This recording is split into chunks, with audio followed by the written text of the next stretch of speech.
Motivaciones correctas, motivaciones incorrectas. ¿Cuál es la motivación por la que un creyente debería de servir al Señor? No son emociones, no son sensaciones, no son beneficios particulares.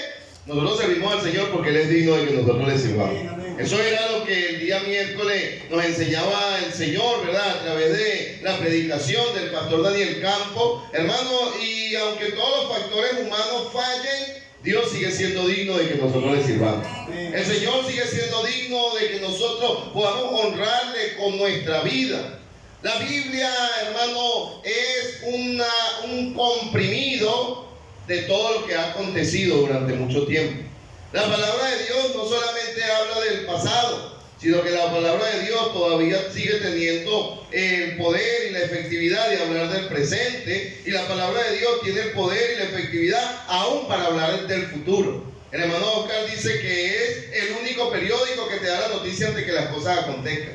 Y nosotros podemos ver o tener una visión de lo que ha de acontecer cuando leemos detenidamente la palabra de Dios, y por eso no debería de sorprendernos lo que pasa en el mundo, porque antes que sucedan las cosas, ya el Señor nos lo ha dicho en su palabra.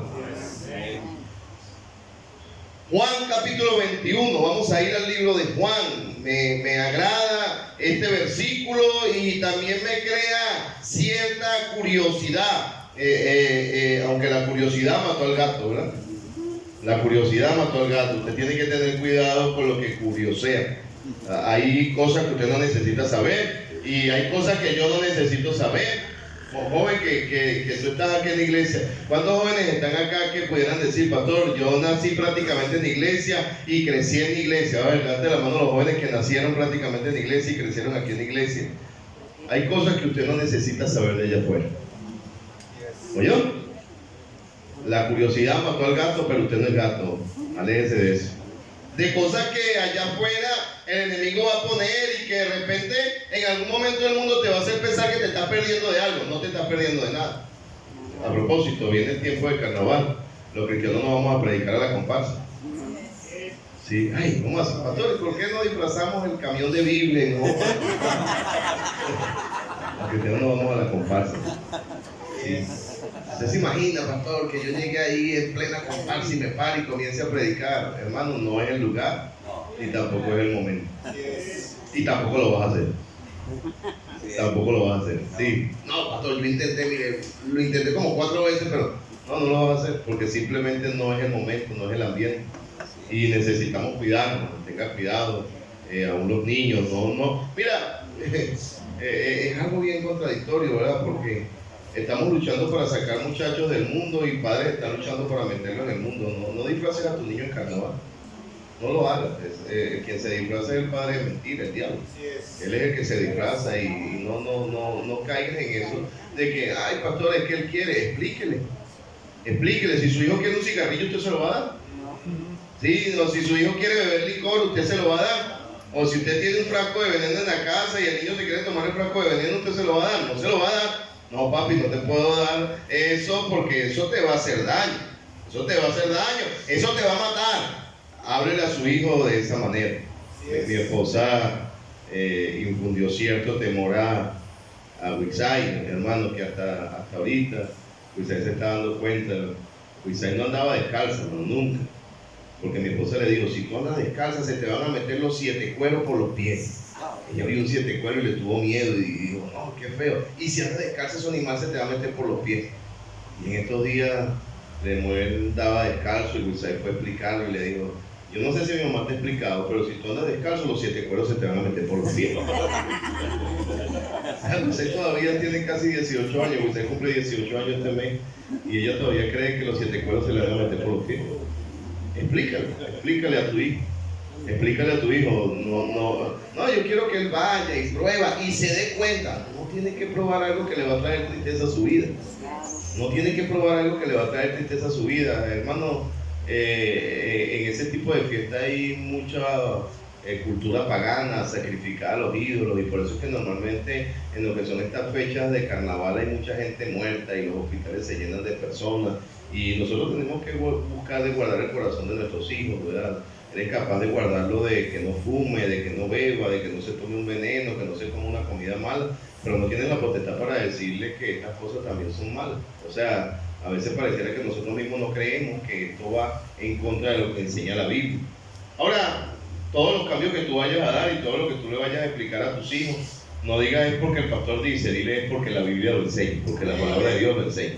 Sí, porque en ocasiones tenemos la idea equivocada, número uno, de obligar a los muchachos sin explicar un porqué. Y durante cierto tiempo podemos tener dominio sobre nuestros hijos, hermano, y de verdad deberíamos de tenerlo siempre. Pero durante cierto tiempo nosotros vamos a tener dominio sobre nuestros hijos a la fuerza. Lo que yo diga que se hace, y lo que yo diga que no se hace, se hace. Pero usted tiene que entender de que ese dominio a la fuerza no es permanente. Va a llegar un momento donde el muchacho va a crecer y te va a pedir razones del por qué no lo puedo hacer. Y por eso es que tú necesitas leer la Biblia y documentarte. Lo que hacía el hermano Oscar en la primera clase me parece excelente. Usted debería de saberse por lo menos los libros de la Biblia en el orden. Memorizar versículos, tener el hábito de memorizar, para que cuando se te presente el momento de aconsejar y de hablar, tú tengas palabra de Dios en tu boca para guiar a tus hijos. Hermano, hay acontecimientos. Mira lo que dice la Biblia, Juan capítulo 21, verso 25. Dice, hay también otras muchas cosas que hizo Jesús, las cuales si se escribieran una por una, y mira lo que dice el escritor, pienso que ni aún en el mundo cabrían los libros que se habrían de escribir. Tenemos los segmentos más importantes de la vida del Señor. No se enumeraron una por una, pero yo creo, hermano, particularmente porque la Biblia es un libro de inspiración divina. Usted tiene que entender de que la Biblia es un libro de inspiración divina. Amén. Hace años estaba predicando en México en una iglesia y tomé un ejemplo de el libro El Progreso del Peregrino. Yo he visto esa película y una vez tuve la oportunidad de hojearlo y un hermano estaba bien contento y dijo, aquí hay gente que no sabe nada del progreso del peregrino. Anteriormente era común que los cristianos supieran esa historia, ¿verdad, hermano Oscar? Es bueno que usted analice un poco ese tipo de documentales y de películas. El pastor Eduardo fue salvo viendo la película del progreso del peregrino y aquí muchas personas fueron salvos viendo esa película también en la casa del hermano Félix, ¿verdad, hermano Félix? Anteriormente siempre la veíamos. Pero estamos hablando, ¿verdad? Y yo le digo, bueno, en el progreso del peregrino aparece una persona que se le dice el sabio mundano y comienzo a ilustrarlo y yo al bajarme del púlpito el hermano se me acercó y me dijo, qué bueno, pastor, yo creo que el progreso del peregrino, aparte de la Biblia, también lo inspiró el Espíritu Santo. No hay otro libro que sea inspirado, es la palabra de Dios, amén. Sí, es la palabra de Dios, hermano. Y todo lo que está escrito en ella, óigame, no es para tu frustración, no es para reprimirte, no es para acorralarte. Al contrario, la Biblia dice que cuando tú conoces la verdad te hace libre. Óigame, no hay un libro que pueda darte más libertad que la palabra de Dios.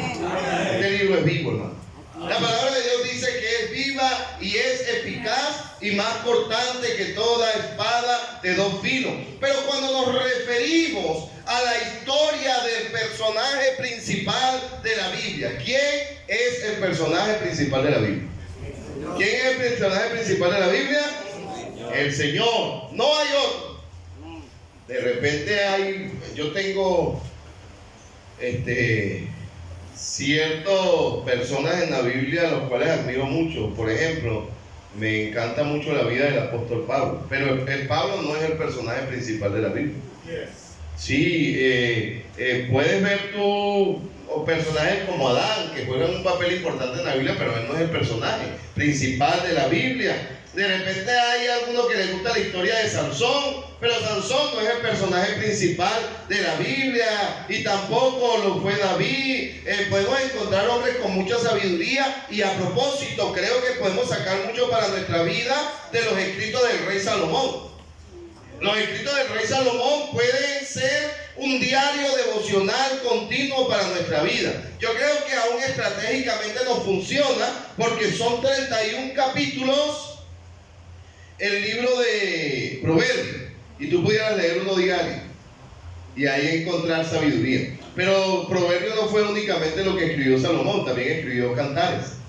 También escribió el libro de los Cantares, hermano, y ahí puedes tú encontrar cierta visión de lo que Dios quiere para cada uno de nosotros. Pero Salomón no es el personaje principal de la Biblia. El personaje principal de la Biblia es nuestro Señor Jesucristo. Amén. Ahora, tú puedes saber mucho del personaje de la Biblia, pero la persona de la que tú deberías de saber todo, según lo que enseña la palabra de Dios, es de nuestro Señor Jesucristo. Instituto bíblico, colegio bíblico, seminario, intentan enseñar vida de Cristo. Intentamos enseñar vida de Cristo.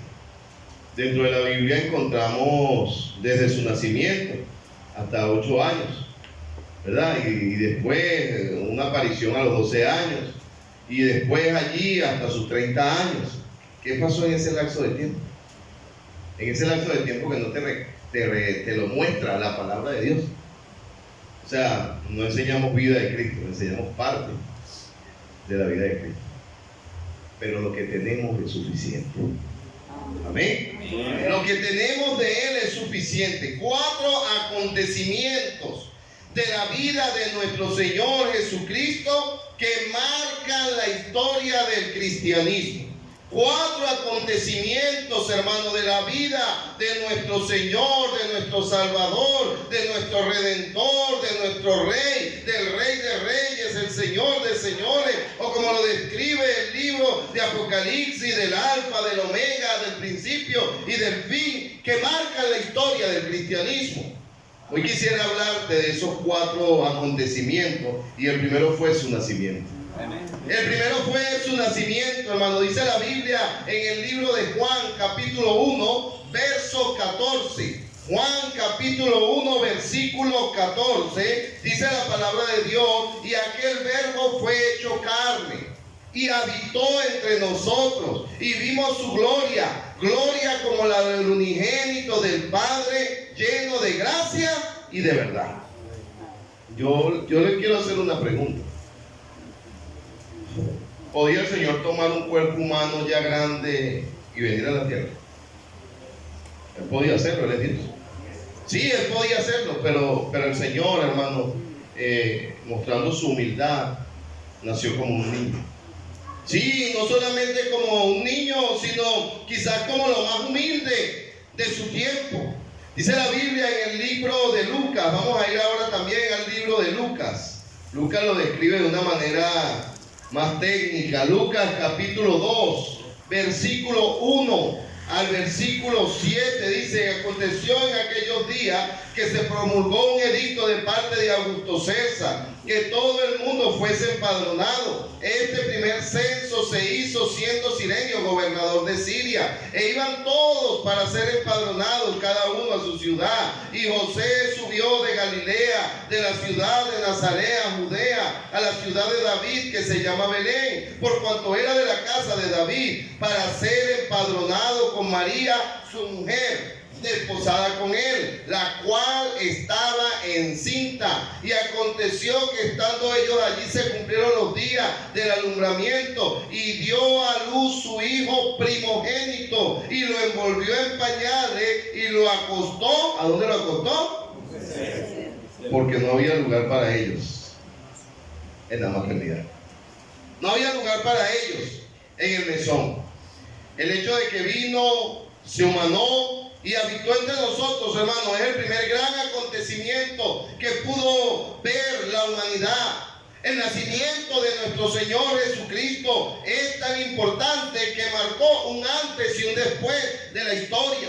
Que cuando los seres humanos, hermano, hoy en día quieren referirse a los tiempos y a la división de los tiempos, aunque el ser humano quiere dividir por edades, la edad de piedra, la edad de no sé qué, hermano, hasta el ateo dice antes de Cristo y después de Cristo. Hoy nosotros estamos en el año 2025, pero el mundo no tiene 2025. Ese tiempo se cuenta desde el momento en que el Señor Jesucristo vino a este mundo, hermano. Quiere decir que el acontecimiento del nacimiento de nuestro nuestro Señor Jesucristo es tan importante que hoy nosotros podemos dividir el tiempo entre antes de Cristo y después de Cristo. Sí, yo no he visto diciendo antes de Whitfield y después de Whitfield. No, yo no dividí el tiempo. Pero nuestro Señor sí lo hizo. Amén. Gloria a Dios. Tanto que los ángeles anunciaron delante de los pastores como el Salvador. Lucas capítulo 2, verso 9 y versículo 10 dice: he aquí que se le presentó un ángel del Señor y la gloria del Señor los rodeó de resplandor y tuvieron gran temor. Pero el ángel le dijo: no temáis, porque aquí os doy nueva de gran gozo, que será para todo el pueblo. Y mira lo que dice: que os ha nacido hoy en la ciudad de David un Salvador, que es Cristo el Señor. Los ángeles se tomaron tiempo para hablar de él. El nacimiento de nuestro Señor Jesucristo es tan importante que llegó un coro de ángeles. Dice Lucas 2, versículo 13 y versículo 14, dice: y repentinamente apareció con el ángel una multitud y huestes celestiales, que alababan, palabra alabar, y decían: gloria a Dios en las alturas y en la tierra paz y buena voluntad para con los hombres. Hermano, desde el Génesis se está hablando de este momento. Profetas mayores, profetas menores, aún los libros históricos hablaban de este acontecimiento. Isaías hablaba de este acontecimiento y llegó el momento, hermano, donde nuestro Señor vino a este mundo, hermano, a nacer, y nació en un pesebre. Cuán importante, hermano, es entender de que nosotros no tenemos una fe ciega, de que nosotros no estamos siguiendo un Dios mitológico, que nadie sabe dónde nació, que nadie sabe quién fue sus padres. Mira, tú puedes estudiar, hermano, la historia de los dioses de la mitología y darte cuenta que su historia es incongruente. Hay áreas de la historia de la mitología que nadie te la puede explicar, porque no te puede decir cuándo nació, no te puede decir quién fue sus padres, y nadie te puede dar fe de los acontecimientos. Pero nosotros, hermanos, tenemos una fe viva y real, y sabemos que nuestro Salvador un día, hermano, decidió venir del cielo a la tierra y nacer. Ese primer gran acontecimiento es el nacimiento de nuestro Señor Jesucristo. No se quedó como un niño. No se quedó como un niño. No se vuelve niño cada 24 de diciembre. No se vuelve niño cada 24 de diciembre. Él ya creció. Sí, no solamente que creció. Sí, Él entregó su vida. El segundo gran acontecimiento de nuestro Señor fue su crucifixión. Sí, en medio de la crucifixión hay varias historias importantes. Me agrada ver al Señor a la edad de 12 años sentado frente a los doctores de la ley hablando. Y dice que ellos se quedaban admirados de toda la sabiduría y el conocimiento que había en ellos. Y ellos decían: wow, pero ¿de dónde este muchacho tiene tanta sabiduría? Hoy en día le llaman superhumanos. Sí, las personas que eran así como el Señor, superdotados, que a todos le tenían una respuesta y que conocían las leyes y que conocían todo lo referente a su nación, en este tiempo le llaman superhumanos. Ahí estaba viendo un jovencito que es capaz de sacar grandes sumas de grandes fracciones, y el muchacho lo llevan a programas. Yo te aseguro que si el Señor hubiese nacido en este tiempo, le llamaran también superhumano. Él hablaba, hermano, cosas que los niños no hablaban. Normalmente los niños jugaban como niños, pero él estaba a la edad de 12 años sentado frente a los doctores de la ley, y no solamente eso, sino que dice que se admiraba. A la edad de 8 años se desapareció, a esa edad, de los 12 fue cuando se le desapareció a sus padres. Tenemos que tener cuidado con los niños, hermano. Los niños por lo natural siempre quieren crear independencia. No, pues me voy. Ya yo estoy grande, mamá. Ellos están grandes para algunas cosas, oye, no, pero para otras no. Póngalo a limpiar el patio para que usted vea, déle un machetico y póngalo a limpiar el patio. Pero mamá, yo soy un niño. Pero cuando quieren ir para la bodega solo a gastar, ya ellos son grandes. Eso es parte normal de la infancia. Ahora, ojalá que nuestros hijos se desaparecieran, pero se desaparecieran a predicar el Evangelio, ¿eh? Sí, se desaparecieran a predicar el Evangelio, aunque igualito niños tienen que estar sujetos a sus papás. Tienen que estar sujetos a sus papás. No escaparse a hacer cosas incorrectas, los niños están ahí en su clase. Pero ese segundo gran acontecimiento fue su crucifixión. Algo para nada agradable. Ciertos escritores le han intentado dar un toque romántico a la crucifixión. Yo creo que no fue nada agradable ni nada romántico. No es nada agradable ver hombres golpeando a un hombre. Creo que no es nada agradable. No es nada agradable ver un hombre cargando una cruz y casi sin fuerza caer sobre la tierra y que su cara golpee el piso. Sí, no es nada agradable ver a una persona pedir agua y que no le den agua, sino que le den vinagre mezclado con hielo. No es agradable. Y la escena de la crucifixión, hermano, no es la que nos pinta la religión, donde está un hombre colgado en una cruz con 3 goticas de sangre y una corona medio puesta arriba como para no lastimarlo, ¿no? La Biblia dice que literalmente colocaron la corona de espinas y con una caña lo golpearon para que las espinas traspasaran sus sienes. Yo no veo nada romántico en eso. Yo creo que fue una escena horrorizante. Sí, para mí es algo horrorizante, hermano. Solamente imaginarme el padecimiento que pasó nuestro Señor allí en la cruz del Calvario, hermano, y yo creo que mucho más, hermano, debe cargar nuestro corazón, entender de que todo el sufrimiento que el Señor llevó en la cruz del Calvario no lo merecía, sino que ese sufrimiento lo merecíamos, éramos nosotros. Ver a una ciudad, hermano, que había sido beneficiada por Él, porque Él le había dado alimento y porque Él había sanado a sus enfermos y porque Él se había tomado el tiempo de aún liberar de demonios a sus personas. Y en el momento de escoger entre Barrabás y Él, ellos prefirieron a Barrabás. Creo que era una escena cargada, hermano, de decepción y de tristeza. Mateo capítulo 27, verso 27 al versículo 30 dice: entonces los soldados del gobernador llevaron a Jesús al pretorio y se reunieron alrededor de él toda la compañía. Y mira lo que hicieron: y desnudándole, humillación. Lo desnudaban. A propósito, la desnudez es una forma de humillar al ser humano. Hoy en día se ha invertido eso y la desnudez es normal, pero con base y principio bíblico, la desnudez es vergüenza.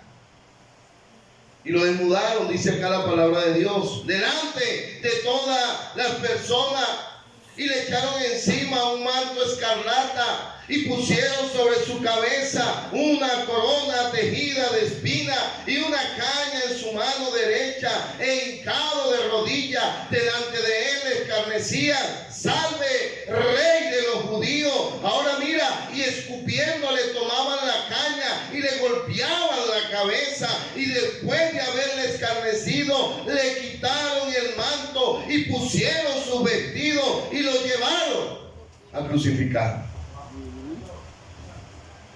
Amado hermano, yo quiero que tú entiendas algo. Cuando el Señor estaba muriendo en la cruz del Calvario, Él era 100% hombre. O sea que cada golpe a Él le dolió. Sí, hermano, cada bofetada a Él le dolía. El efecto, hermano, de las espinas sobre sus sienes eran reales. Cada golpe, hermano, el Señor lo sentía en carne viva. Pero lo que más me impacta, hermano, de todo este acontecimiento no es que Él era 100% hombre. Lo que a mí me impacta de este acontecimiento es saber que aún en el mismo momento de la crucifixión, Dios seguía siendo 100% Dios y tenía poder, hermano, para acabar el sufrimiento, y tenía poder para matar a todos los que lo estaban crucificando. Y la única razón por la cual el Señor actuó como cordero mudo delante de sus trasquiladores, la única razón del por qué Él enmudecía y aceptó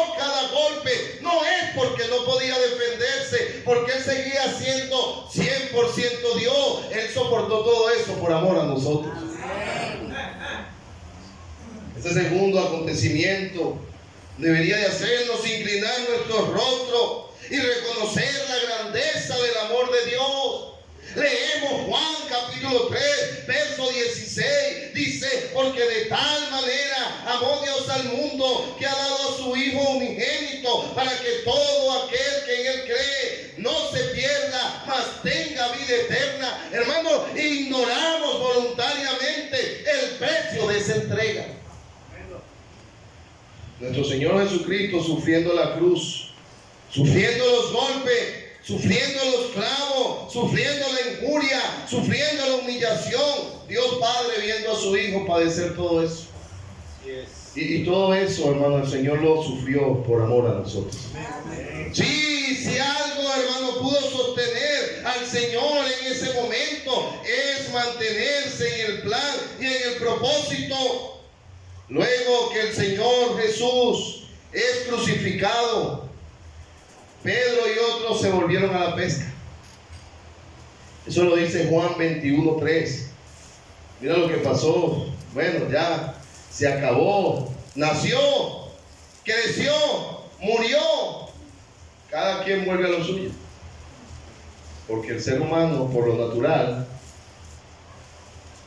muy sencillo, pierde la esperanza.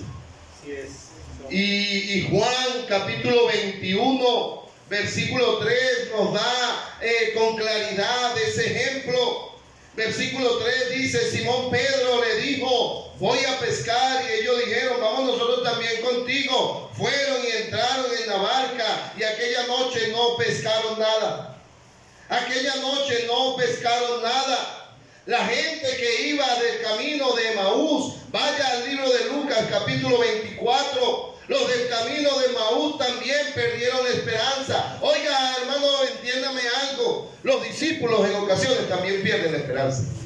Los discípulos en ocasiones también consideran de que no vale la pena seguir adelante e intentan volverse atrás. Le pasó a Pedro y a los discípulos, le pasó a las personas en el camino de Emaús. Dice capítulo 24 de Lucas, verso 13. Mira lo que dice la palabra de Dios.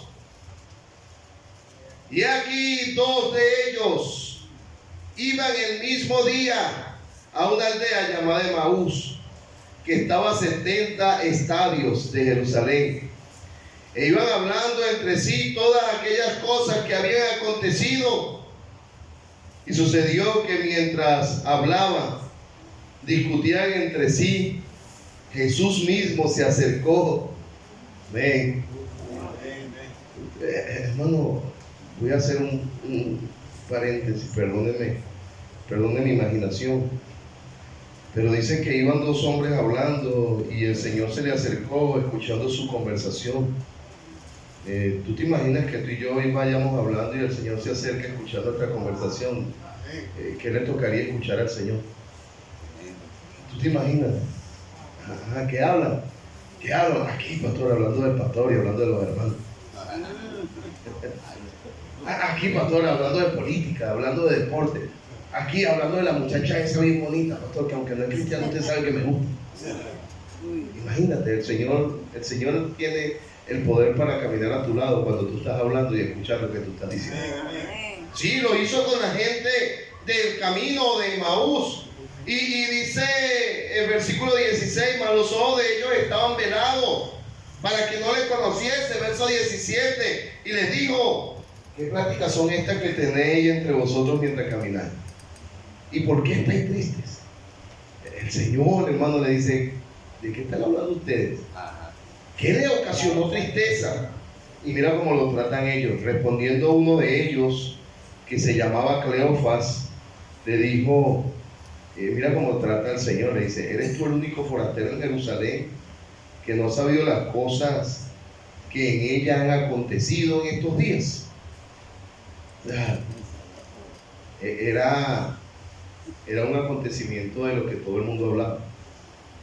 Todo el mundo estaba hablando en Jerusalén de la crucifixión. A propósito, Jerusalén estaba acostumbrado a ver crucifixiones. Ellos estaban acostumbrados a ver crucifixiones, pero la del Señor fue algo totalmente diferente. no murió como cualquiera. No murió como cualquiera. No se quejó como se quejaban los otros. No pidió clemencia como los demás crucificados pedían clemencia. En el momento que el Señor es crucificado, hasta el clima cambia y todo eso golpeó la mente de las personas de Jerusalén. Ellos sabían que lo que había pasado no era algo normal y por eso se sorprende. El Señor le pregunta: ¿qué pláticas son esas y por qué ustedes están tristes? Y ellos voltean y dicen: pues mira, no sabe lo que pasó. Eres tú el único forastero. ¿Y por qué le dicen forastero? Porque todo el que habitaba en la ciudad estuvo consciente de lo que aconteció y ellos asumieron de que el Señor venía llegando. No sabía nada de lo que pasaba. Eso fue lo que pasó en ese momento. Ahora dice acá la palabra de Dios, versículo 19. Entonces él le dijo: ¿qué cosas? Y ellos le dijeron: de Jesús Nazareno. Pero mira cómo ellos se expresaban: que fue tiempo pasado, que fue varón profeta, poderoso en obra y en palabra delante de Dios y de todo el pueblo. Y cómo le entregaron los principales sacerdotes y gobernantes a sentencia de muerte y le crucificaron. Pero nosotros teníamos una esperanza. Nosotros escuchábamos de su boca que Él iba a resucitar y nosotros esperábamos que Él había de redimir a Israel. Y ahora, además de todo esto, hoy es el tercer día que esto ha acontecido. ¿Por qué Él citó el tercer día? ¿Por qué Él hizo énfasis en hablar del tercer día? Recuérdense que el Señor preparó a sus discípulos y sus discípulos se encargaron de correr la información y de decir: es necesario que el Cristo padezca, que sea crucificado, pero el tercer día va a resucitar. Y aunque Pedro volvió a la pesca y aunque muchos de los discípulos volvieron atrás, hermano, había gente del pueblo con esperanza, pero ese tercer día nada había acontecido. ¿O pensaban ellos que nada había pasado? Y allí, hermano, allí es donde te hablo del tercer acontecimiento de la vida de Cristo, y fue su resurrección. Lucas 24, versículo 1 dice: el primer día de la semana, muy de mañana, vinieron al sepulcro trayendo especias aromáticas que habían preparado y algunas otras mujeres con ella, y hallaron removida la piedra del sepulcro, y entrando no hallaron el cuerpo del Señor Jesús. Qué beneficio tan grande era no tener teléfono, ¿verdad? Porque si hubiese tenido teléfono, vuelve a mirar la información. Los que entraron al sepulcro, un selfie ahí con la tumba vacía, Instagram, YouTube, WhatsApp, todo. Pero ahí no había teléfono. Ahí no había teléfono que anunciar. Por eso los del camino de Emaús no se habían enterado, aunque ya había un grupo de mujeres que sí se habían enterado. A propósito, otro paréntesis: tengan cuidado esos muchachos que están deseando ser influencers y cosas, ¿sabes? Y no sé si ya escucharon la historia de la jovencita de 16 años que, queriendo ser influencer, se burló de la muerte de la mamá de una persona y está presa. Así que usted, jovencito, que se la tira de carismático y de creativo, trate de no ir a ser creativo en un calabozo de Tocorón. Tenga cuidado, porque los teléfonos nos están haciendo un daño terrible. Hace poco vi una declaración del papá de esta jovencita y me quebró el corazón, y él dijo: el único error que yo cometí fue darle ese aparato a mi hija. El único error que yo cometí fue darle ese teléfono a mi hija. Si yo no le hubiese dado ese teléfono, ella no tuviera ese problema. Un señor no cristiano pidiendo clemencia por su hijo. Vamos a cerrar el paréntesis y entramos al tema de la resurrección. Versículo 3 dice: y entrando no hallaron el cuerpo de Jesús, y aconteció que entrando ellas perplejas por esto, he aquí se pararon ellas dos varones con vestiduras resplandecientes, y como tuvieron temor, Mira, es que a mí me gusta mucho agarrar cada detalle. Dice, y como tuvieron temor, bajaron el rostro. De acuerdo a la actitud de la persona, nosotros nos damos cuenta cuando la persona tiene respeto o temor, o cuando la persona es capaz de desafiar. Dice que cuando hubo temor, ellos bajaron el rostro. Hoy en día los hijos no le tienen temor a los padres porque no son capaces de bajar el rostro delante de su papá. Pero voy a volver a cerrar el paréntesis, que es otro tema. Y le dijeron, ¿por qué buscáis entre los muertos al que vive? Hermano, escucha lo que le dijeron. ¿Por qué buscáis entre los muertos al que vive? Tú sabes que el ser humano anda buscando al Señor entre los muertos, en la religión. El ser humano anda buscando al Señor en la religión. Ya viene Semana Santa. Carnaval nos volvemos diablos y en Semana Santa nos volvemos santos. Ese es el propósito del carnaval y de la Semana Santa. ¿Sí sabes que la tradición es esa? Sí, en carnaval le damos rienda suelta a la carne, lujuria y hacemos, y 40 días después vamos allá y nos hacemos santos. Eso supuestamente es, o sea, al terminar el carnaval comienza la cuaresma y toda esa religión que hay ahí, de la que usted y yo no participamos, claro. Es solamente para que usted tenga la información. Y dice allí la palabra de Dios, no está aquí, sino que ha resucitado, acordado de lo que habló cuando estaba en Galilea, diciendo, es necesario que el Hijo del Hombre sea entregado en manos de hombres pecadores y que sea crucificado y resucite. ¿Cuándo iba a resucitar? Al tercer día. El tercer acontecimiento importante es la resurrección de Cristo. Escúchame algo, hermano. Los dioses de este mundo murieron y no resucitaron. La gente adora a María, y María fue un instrumento, pero ella murió y no resucitó. Adoran a José Gregorio. Esta semana beatificaron a José Gregorio, supuestamente, ahora sí por fin, ya lo hicieron santo.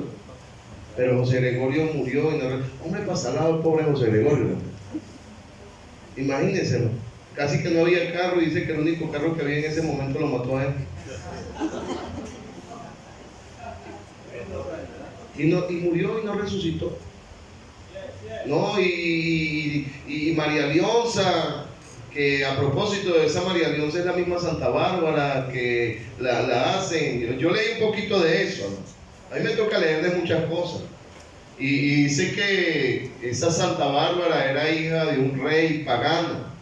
Y dice que esta joven, hubo un misionero que pasó y le predicó el evangelio, y cuando ella llegó a su casa y habló de que había conocido al Señor, su papá la encerró en la torre del castillo y dijo que se iba a morir en esa torre. Esa muchacha, como pudo, se escapó de la torre y huyó por una montaña, y en esa montaña se desapareció, y ahora dicen Santa Bárbara y la convirtieron en santa. Yo pienso de que posiblemente esa joven Santa Bárbara conoció al Señor. Yo creo que ella conoció al Señor, pero yo creo que no está de acuerdo con que la gente la ande adorando. Eso dice la historia. Busque, lea historia, conozca la historia de Santa Bárbara, porque en ocasiones hablamos cosas que no conocemos y usted tiene que informarse sobre la cultura de los pueblos. Cuando yo leí esto, cuando comenzamos la iglesia en Santa Bárbara, yo tengo que saber por qué esa gente cree lo que cree, y tengo que saber la raíz de su creencia. Y cuando hablo con alguien de Santa Bárbara que es devoto a ella, le cuento esta historia y dice, bueno, eso no lo había escuchado, porque a ellos no les conviene que le digan que posiblemente ella esté en el cielo y que no está de acuerdo con creadores, y si está en el infierno tampoco está de acuerdo con creadores.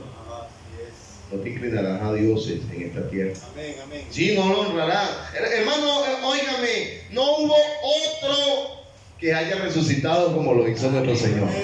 Sí, resucitó y ascendió a los cielos, hermano. El pastor Daniel hablaba de ese pasaje en Hechos, cuando el Señor asciende a los cielos y los discípulos se quedan viendo, y vienen dos varones nuevamente allá con vestiduras blancas y le dicen, ¿qué hacéis mirando al cielo? Y ellos, no, pues estamos viendo que el Señor ascendió al cielo. Sí, ya no se ve, sí, pero estamos viendo por dónde se fue. Y él dice, a predicar, porque así como se fue, él volverá. Amén.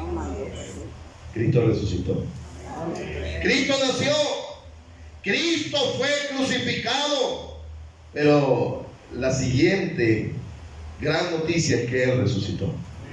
Primera de Corintios, hermano, vamos a ir a Primera de Corintios. Capítulo 15. Primera de Corintios, capítulo 15.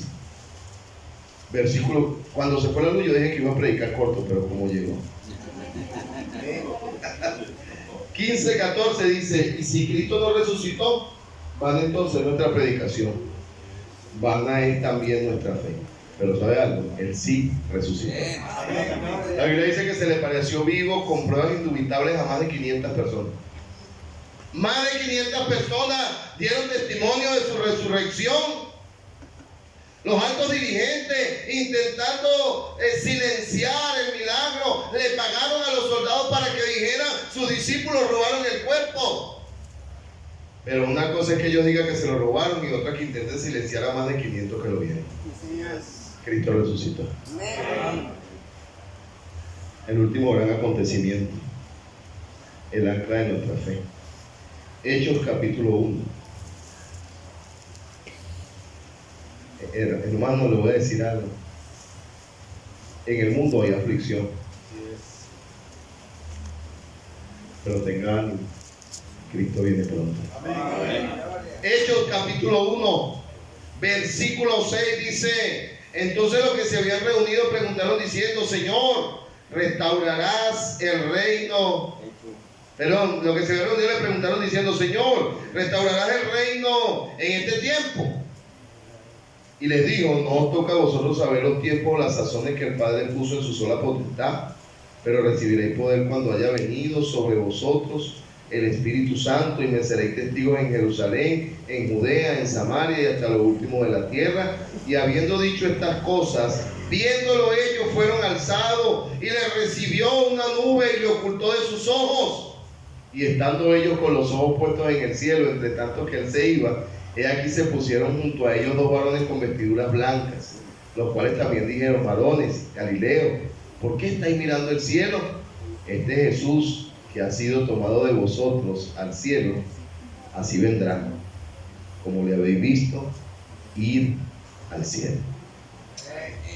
Hace un tiempo hablaba con un señor y me dijo que Cristo no venía más. Le digo: no, varón, ese no viene. ¿Y por qué tú aseguras que él no viene? Y me dice: si tú vas para un sitio y te maltratan y te golpean y te matan y tú resucitas, ¿tú volverías a ese sitio? Y yo digo: suena muy lógico lo que tú me estás diciendo, pero lo que pasa es que la segunda venida del Señor será sin relación con la primera. Tú sabes que cuando el Señor Juan está bautizando allá en el río Jordán, ve al Señor, y cuando lo ve le dice: he ahí el Cordero de Dios que quita el pecado del mundo. ¿Cuál es la cualidad de un cordero? Es manso, no te agrede, no te va a hacer nada que te afecte. Pero cuando Juan, ahora el mismo Juan, lo ve en el libro de Apocalipsis, ya no lo vio como un cordero. ¿Tú sabes cómo lo vio? Como un león. Y yo te voy a decir algo: si hay dos jaulas y está un león y está un cordero, y a mí me dice: te tengo que meter en una de las dos jaulas, ¿en cuál quieres que te meta? Yo voy para la del cordero. Su segunda venida va a ser sin relación con la primera. Él no viene para ser crucificado nuevamente. Él viene a buscar lo que le pertenece. Él viene a buscar lo que le pertenece.